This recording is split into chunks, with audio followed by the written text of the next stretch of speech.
Kejadian pasal 46 ayat 1-34. Yakub pindah ke Mesir.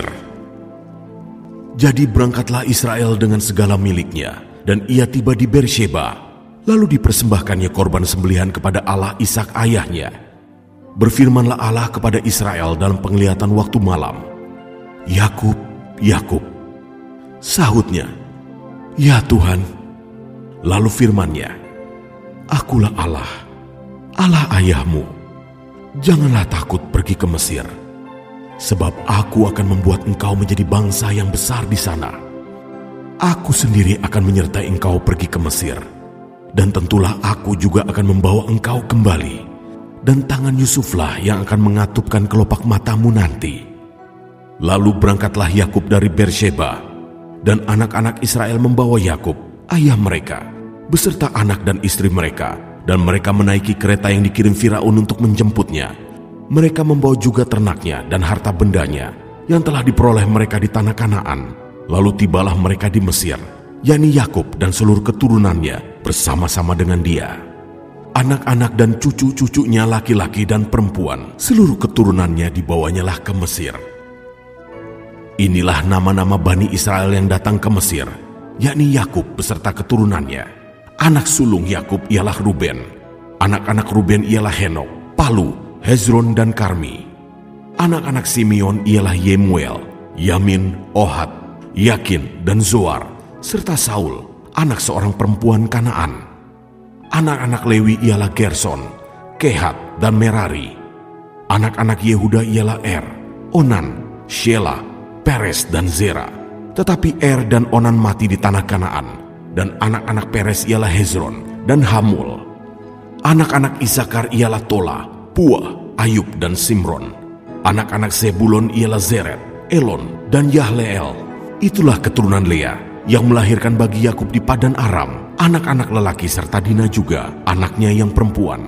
Jadi seluruhnya laki-laki dan perempuan berjumlah 33 jiwa. Anak-anak Gad ialah Zifion, Hagi, Shuni, Esbon, Eri, Arodi, dan Areli. Anak-anak Asyer ialah Yimna, Yeswa, Yeswi, dan Beria. Serah ialah saudara perempuan mereka, dan anak-anak Beria ialah Heber dan Malkiel. Itulah keturunan Zilpa, yakni hamba perempuan yang telah diberikan Laban kepada Lea, anaknya perempuan, dan yang melahirkan anak-anak bagi Yakub, seluruhnya 16 jiwa.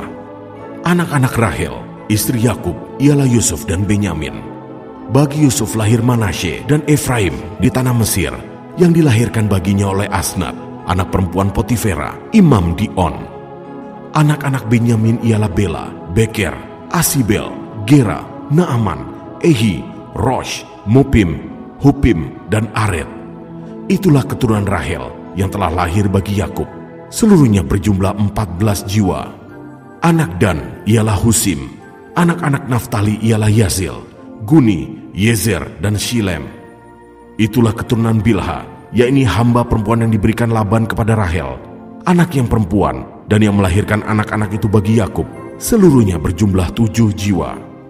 Semua orang yang tiba di Mesir bersama-sama dengan Yakub, yakni anak-anak kandungnya, dengan tidak terhitung istri anak-anaknya, seluruhnya berjumlah 66 jiwa.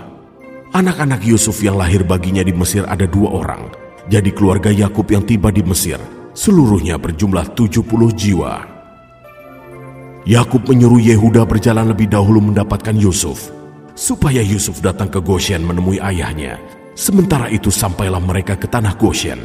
Lalu Yusuf memasang keretanya dan pergi ke Goshen, mendapatkan Israel, ayahnya. Ketika ia bertemu dengan dia, dipeluknyalah leher ayahnya dan lama menangis pada bahunya.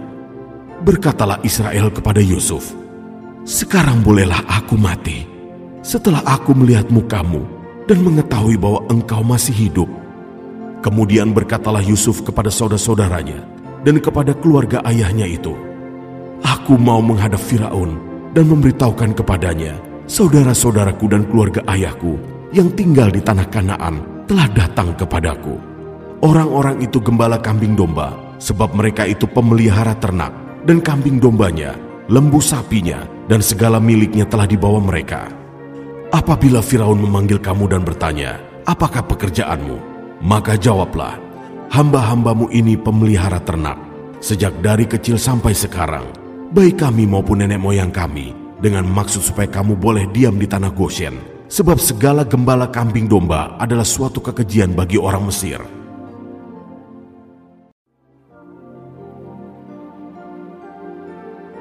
Kejadian pasal 47 ayat 1-12. Yakub dan Firaun. Kemudian pergilah Yusuf memberitahukan kepada Firaun, ayahku dan saudara-saudaraku beserta kambing dombanya, lembu sapinya, dan segala miliknya telah datang dari tanah Kanaan, dan sekarang mereka ada di tanah Goshen. Dari antara saudara-saudaranya itu dibawanya 5 orang menghadap Firaun.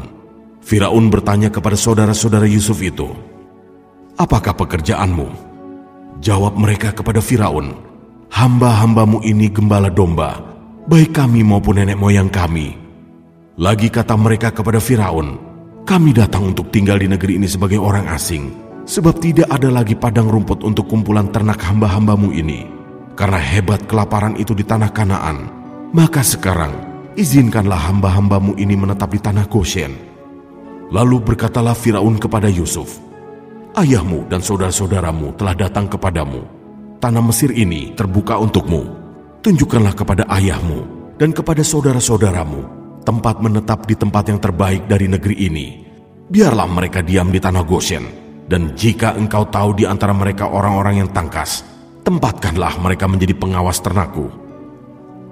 Yusuf membawa juga Yakub, ayahnya, menghadap Firaun. Lalu Yakub memohonkan berkat bagi Firaun. Kemudian bertanyalah Firaun kepada Yakub, sudah berapa tahun umurmu? Jawab Yakub kepada Firaun, tahun-tahun pengembaraanku sebagai orang asing berjumlah 130 tahun. Tahun-tahun hidupku itu sedikit saja dan buruk adanya, tidak mencapai umur nenek moyangku, yakni jumlah tahun mereka mengembara sebagai orang asing.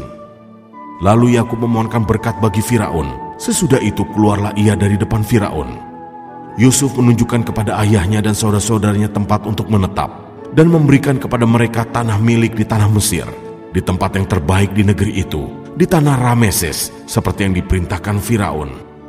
Dan Yusuf memelihara ayahnya, saudara-saudaranya dan seisi rumah ayahnya dengan makanan menurut jumlah anak-anak mereka.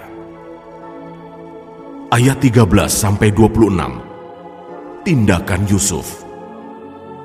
Di seluruh negeri itu tidak ada makanan, sebab kelaparan itu sangat hebat, sehingga seisi tanah Mesir dan tanah Kanaan lemah lesu karena kelaparan itu. Maka Yusuf mengumpulkan segala uang yang terdapat di tanah Mesir dan di tanah Kanaan, yakni uang pembayar gandum yang dibeli mereka, dan Yusuf membawa uang itu ke dalam istana Firaun. Setelah habis uang di tanah Mesir dan di tanah Kanaan, datanglah semua orang Mesir menghadap Yusuf serta berkata, berilah makanan kepada kami. Mengapa kami harus mati di depanmu, sebab tidak ada lagi uang? Jawab Yusuf, jika tidak ada lagi uang, berilah ternakmu, maka aku akan memberi makanan kepadamu sebagai ganti ternakmu itu. Lalu mereka membawa ternaknya kepada Yusuf, dan Yusuf memberi makanan kepada mereka ganti kuda, kumpulan kambing domba dan kumpulan lembu sapi dan keledainya. Jadi disediakannya lah bagi mereka makanan ganti segala ternaknya pada tahun itu.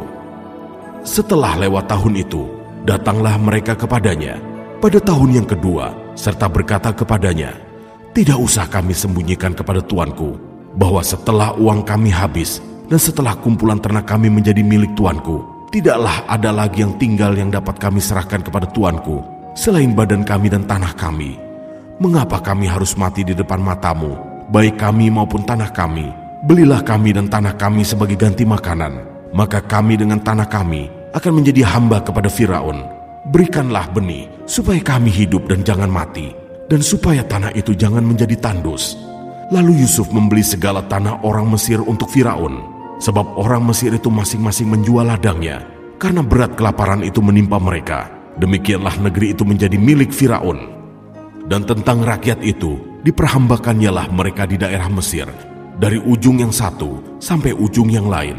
Hanya tanah para imam tidak dibelinya, sebab para imam mendapat tunjangan tetap dari Firaun, dan mereka hidup dari tunjangan itu. Itulah sebabnya mereka tidak menjual tanahnya. Berkatalah Yusuf kepada rakyat itu, pada hari ini aku telah membeli kamu dan tanahmu untuk Firaun. Inilah benih bagimu, supaya kamu dapat menabur di tanah itu. Mengenai hasilnya, kamu harus berikan 1/5 bagian kepada Firaun, dan yang 4 bagian lagi, itulah menjadi benih untuk ladangmu, dan menjadi makanan kamu, dan mereka yang ada di rumahmu, dan menjadi makanan anak-anakmu. Lalu berkatalah mereka, Engkau telah memelihara hidup kami, asal kiranya kami mendapat kasih Tuanku, biarlah kami menjadi hamba kepada Firaun. Yusuf membuat hal itu menjadi suatu ketetapan mengenai tanah di Mesir sampai sekarang, yakni bahwa 1/5 dari hasilnya menjadi milik Firaun. Hanya tanah para imam tidak menjadi milik Firaun. Ayat 27-31. Yakub pada akhir hidupnya. Maka diamlah Israel di tanah Mesir, di tanah Goshen, dan mereka menjadi penduduk di situ. Mereka beranak cucu dan sangat bertambah banyak. Dan Yakub masih hidup 17 tahun di tanah Mesir. Maka umur Yakub, yakni tahun-tahun hidupnya, menjadi 147 tahun. Ketika hampir waktunya bahwa Israel akan mati, dipanggilnyalah anaknya, Yusuf, dan berkata kepadanya, Jika aku mendapat kasih-Mu, letakkanlah kiranya tanganmu di bawah pangkal pahaku, dan bersumpahlah bahwa engkau akan menunjukkan kasih dan setia kepadaku. Janganlah kiranya kuburkan aku di Mesir, karena aku mau mendapat perhentian bersama-sama dengan nenek moyangku. Sebab itu angkutlah aku dari Mesir, dan kuburkanlah aku dalam kubur mereka. Jawabnya, Aku akan berbuat seperti katamu itu. Kemudian kata Yakub, Bersumpahlah kepadaku. Maka Yusuf pun bersumpah kepadanya. Lalu sujudlah Israel di sebelah kepala tempat tidurnya. Kejadian pasal 48 ayat 1-22. Yakub memberkati Manasye dan Efraim. Sesudah itu ada orang mengatakan kepada Yusuf, Ayahmu sakit. Lalu dibawanyalah kedua anaknya, Manasye dan Efraim. Ketika diberitahukan kepada Yakub, telah datang anakmu Yusuf kepadamu, maka Israel mengumpulkan segenap kekuatannya, dan duduklah ia di tempat tidurnya. Berkatalah Yakub kepada Yusuf, Allah yang Maha Kuasa telah menampakkan diri kepadaku di Luz, di tanah Kanaan, dan memberkati aku, serta berfirman kepadaku, Akulah yang membuat engkau beranak cucu, dan aku akan membuat engkau bertambah banyak, dan menjadi sekumpulan bangsa-bangsa. Aku akan memberikan negeri ini kepada keturunanmu, untuk menjadi miliknya sampai selama-lamanya. Maka sekarang kedua anakmu yang lahir bagimu di tanah Mesir, sebelum aku datang kepadamu ke Mesir, akulah yang empunya mereka. Akulah yang akan empunya Efraim dan Manasye, sama seperti Ruben dan Simeon. Dan keturunanmu yang kau peroleh sesudah mereka, engkaulah yang empunya, tetapi dalam pembagian warisan, nama mereka akan disebutkan berdasarkan nama kedua saudaranya itu. Kalau aku, pada waktu perjalananku dari Padan, aku kematian Rahel di tanah Kanaan di jalan, ketika kami tidak berapa jauh lagi dari Efrata, dan aku menguburkannya di sana, di sisi jalan ke Efrata, yaitu Betlehem. Ketika Israel melihat anak-anak Yusuf itu, bertanyalah ia, Siapakah ini? Jawab Yusuf kepada ayahnya, Inilah anak-anakku yang telah diberikan Allah kepadaku di sini. Maka kata Yakub, Dekatkanlah mereka kepadaku, supaya ku berkati mereka. Adapun mata Israel telah kabur karena tuanya, jadi ia tidak dapat lagi melihat. Kemudian Yusuf mendekatkan mereka kepada ayahnya, dan mereka dicium serta didekap oleh ayahnya. Lalu berkatalah Israel kepada Yusuf, Tidak kusangka-sangka bahwa aku akan melihat mukamu lagi, tetapi sekarang Allah bahkan memberi aku melihat keturunanmu. Lalu Yusuf menarik mereka dari antara lutut ayahnya, dan ia sujud dengan mukanya sampai ke tanah. Setelah itu Yusuf memegang mereka keduanya, dengan tangan kanan dipegangnya Efraim, yaitu di sebelah kiri Israel, dan dengan tangan kiri Manasye, yaitu di sebelah kanan Israel. Lalu didekatkannyalah lah mereka kepadanya. Tetapi Israel mengulurkan tangan kanannya dan meletakkannya di atas kepala Efraim, walaupun ia yang bungsu, dan tangan kirinya di atas kepala Manasye.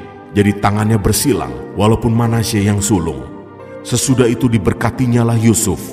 Katanya, Nenekku dan ayahku, Abraham dan Ishak, telah hidup di hadapan Allah. Allah itu sebagai Allah yang telah menjadi gembalaku selama hidupku sampai sekarang, dan sebagai malaikat yang telah melepaskan aku dari segala bahaya. Dialah kiranya yang memberkati orang-orang muda ini, sehingga namaku, serta nama nenek dan bapakku, Abraham dan Ishak, termasyhur oleh karena mereka, dan sehingga mereka bertambah-tambah menjadi jumlah yang besar di bumi.